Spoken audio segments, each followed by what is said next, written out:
A paz do Senhor para os irmãos. Meu nome é Márcio Gomes, servo do Deus Altíssimo. Eu gostaria de compartilhar com os irmãos um texto da palavra de Deus para nosso alimento espiritual. Fica em Atos capítulo 2, a partir do versículo de número 40, do 42 ao 47, que diz assim: E perseveravam na doutrina dos apóstolos e na comunhão, no partir do pão e nas orações. Em cada alma havia temor e muitos prodígios e sinais eram feitos por intermédios dos apóstolos. Todos os que creram estavam juntos e tinham tudo em comum. Vendiam as suas propriedades e bens, distribuindo o produto entre todos, à medida que alguém tinha necessidade. Diariamente perseveravam unânimes no templo, partiam pão de casa em casa e tomavam as suas refeições com alegria e singeleza de coração, louvando a Deus e cantando com simpatia de todo o povo. Enquanto isso, acrescentava-lhes o Senhor dia a dia os que iam sendo salvos. Glorificado seja o nome do Senhor. Meus irmãos, minhas irmãs, estamos vivendo dias difíceis, dias de calamidades, dias de chuvas terríveis. Muitas vidas foram ceifadas, muitas percas, pessoas perderam suas casas, seus bens, pessoas sofrendo, amarguradas. Mas o que poderia fortalecer essas pessoas para que elas possam suportar essas aflições do dia a dia?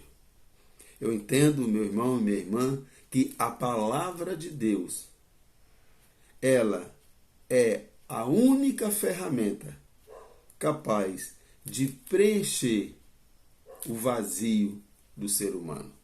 Diante das lutas, das dificuldades, só a palavra de Deus pode nos confortar.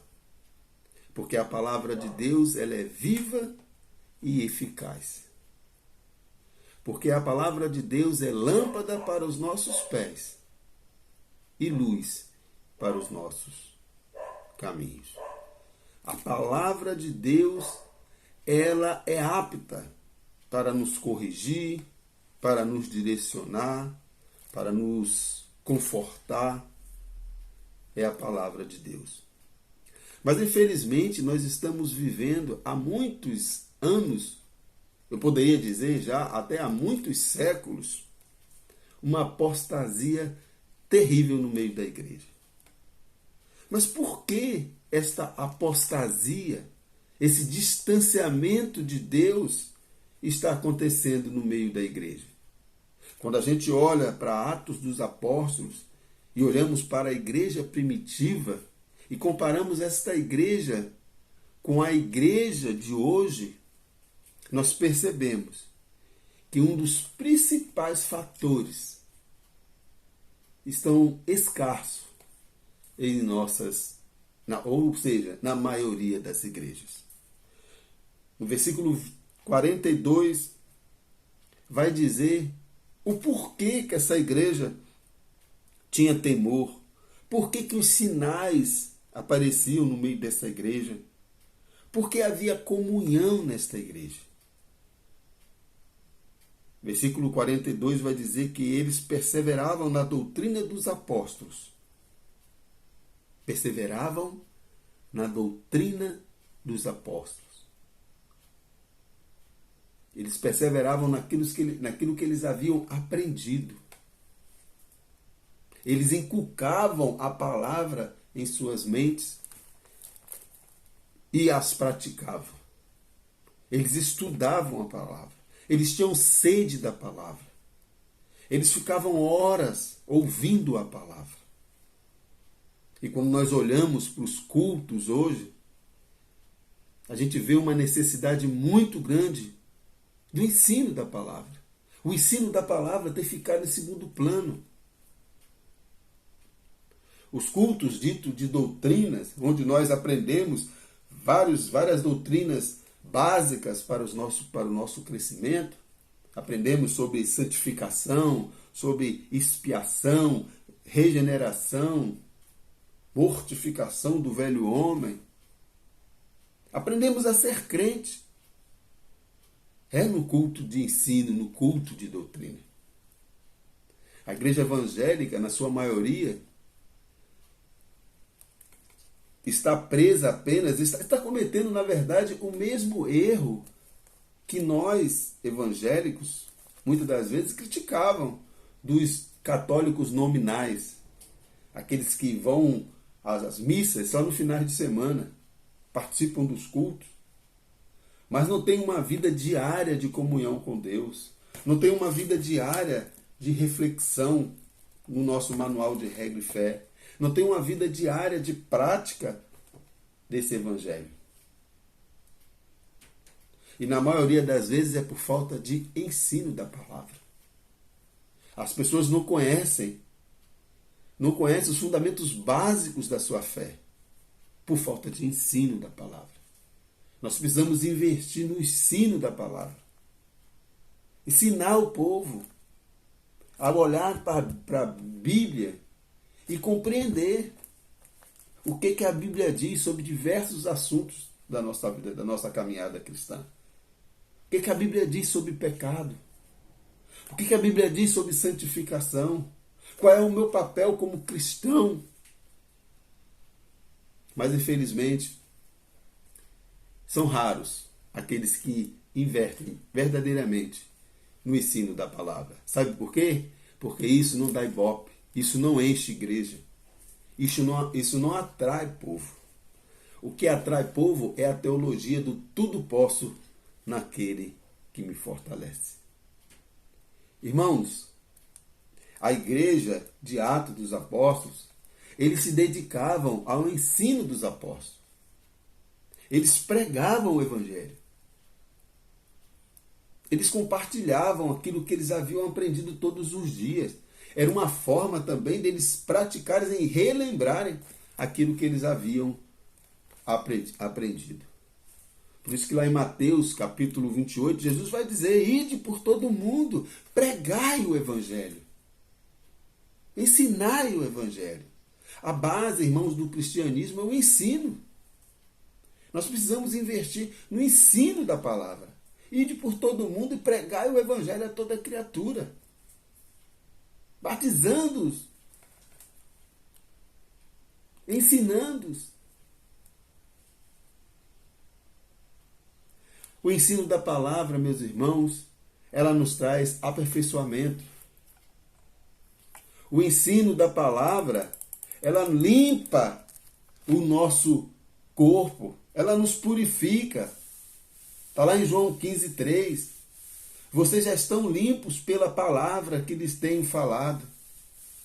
Em 2 de Timóteo 3, 15 e 17 vai dizer: porque desde criança você conhece as sagradas letras, Paulo falando a Timóteo, que são capazes de torná-lo o quê? Sábio para a salvação mediante a fé em Cristo Jesus. Toda a escritura é inspirada por Deus, é útil para o ensino, para a repreensão, para a correção, para a instrução na justiça, para que o homem de Deus seja apto e plenamente preparado para a boa obra. Você tem estudado as Escrituras? Você tem dedicado tempo às Escrituras? A palavra de Deus nos confronta. Por isso que tem muita gente que não gosta do ensino da palavra, porque a palavra nos confronta. A palavra nos confronta. Lá em Jeremias 29, 11 e 13, diz assim: porque sou eu quem conheço os planos que tenho para vocês, diz o Senhor. Planos de fazê-lo prosperar e não de lhe causar dano, planos de dar-lhes esperança e um futuro. Então vocês clamarão a mim, virão orar a mim, e eu os ouvireis. Vocês me procurarão e me acharão, quando me procurares de todo o vosso coração. Meus irmãos, não tem como nós buscarmos ao Senhor de todo o coração sem conhecer essa palavra. Por isso que o apóstolo Paulo vai dizer: há muitos fracos e doentes, e muitos até que dormem. Quando nós conhecemos a palavra, nós passamos a entender melhor a vida. Nós passamos pelas dificuldades, nós passamos pelas lutas, chuvas, terremotos, mortes, perdas. Quando nós estamos alicerçados na palavra de Deus, nós suportamos todas essas adversidades. Por isso que Paulo vai dizer em 2 Coríntios 4, 17 e 18, pois os nossos sofrimentos, as nossas leves e momentâneas tribulações, produzem em nós um peso de poder e glória acima de qualquer comparação, porque não atentamos para as coisas que se veem, mas sim para as coisas que não se veem, porque as que se veem são passageiras, mas as que não se veem são eternas. Mas nós só compreendemos isso, irmãos, quando nós conhecemos a palavra de Deus, quando nós estudamos a palavra de Deus. Como diz em Hebreus,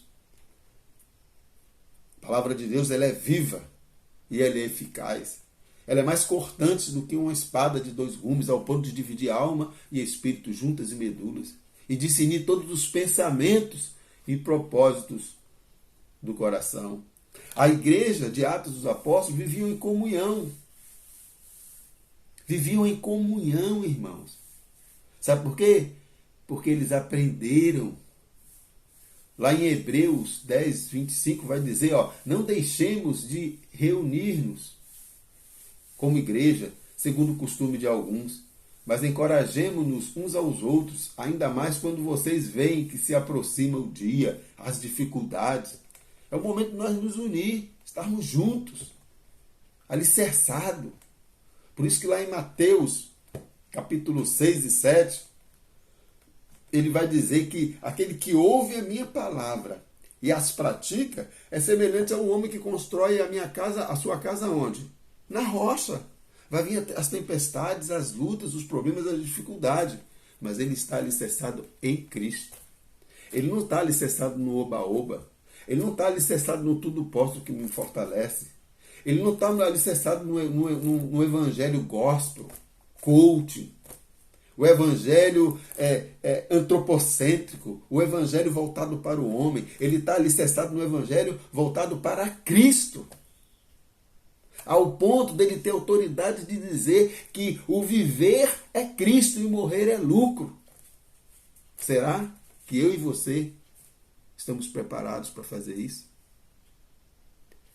Será que nós estamos preparados para fazer isso?